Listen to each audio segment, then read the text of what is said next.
Gospel of Luke, chapter 15. Then all the tax collectors and the sinners drew near to him to hear him. And the Pharisees and scribes complained, saying, This man receives sinners and eats with them. So he spoke this parable to them, saying, What man of you, having 100 sheep, if he loses one of them, does not leave the 99 in the wilderness, and go after the one which is lost until he finds it? And when he has found it, he lays it on his shoulders, rejoicing. And when he comes home, he calls together his friends and neighbors, saying to them, Rejoice with me, for I have found my sheep which was lost.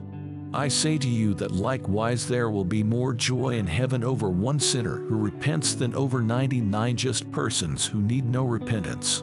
Or what woman, having 10 silver coins, if she loses one coin, does not light a lamp, sweep the house, and search carefully until she finds it?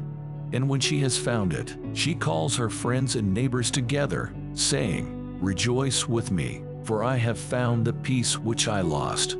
Likewise, I say to you, there is joy in the presence of the angels of God over one sinner who repents. Then he said, A certain man had 2 sons. And the younger of them said to his father, Father, give me the portion of goods that falls to me. So he divided to them his livelihood. And not many days after, the younger son gathered all together, journeyed to a far country, and there wasted his possessions with prodigal living. But when he had spent all, there arose a severe famine in that land, and he began to be in want. Then he went and joined himself to a citizen of that country, and he sent him into his fields to feed swine. And he would gladly have filled his stomach with the pods that the swine would take, and no one gave him anything.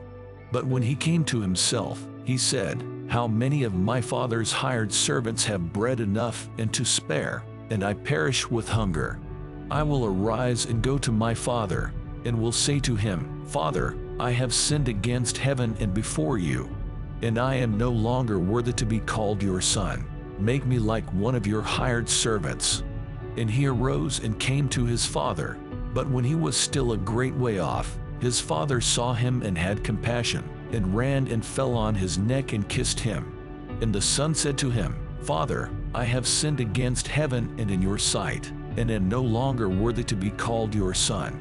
But the father said to his servants, Bring out the best robe and put it on him, and put a ring on his hand and sandals on his feet. And bring the fatted calf here and kill it, and let us eat and be merry. For this my son was dead and is alive again. He was lost and is found. And they began to be merry. Now his older son was in the field. And as he came and drew near to the house, he heard music and dancing. So he called one of the servants and asked what these things meant. And he said to him, Your brother has come, and because he has received him safe and sound, your father has killed the fatted calf. But he was angry and would not go in. Therefore his father came out and pleaded with him. So he answered and said to his father, Lo, these many years I have been serving you. I never transgressed your commandment at any time, and yet you never gave me a young goat, that I might make merry with my friends. But as soon as this son of yours came, who has devoured your livelihood with harlots, you killed the fatted calf for him. And he said to him, Son, you are always with me, and all that I have is yours. It was right that we should make merry and be glad, for your brother was dead and is alive again, and was lost and is found.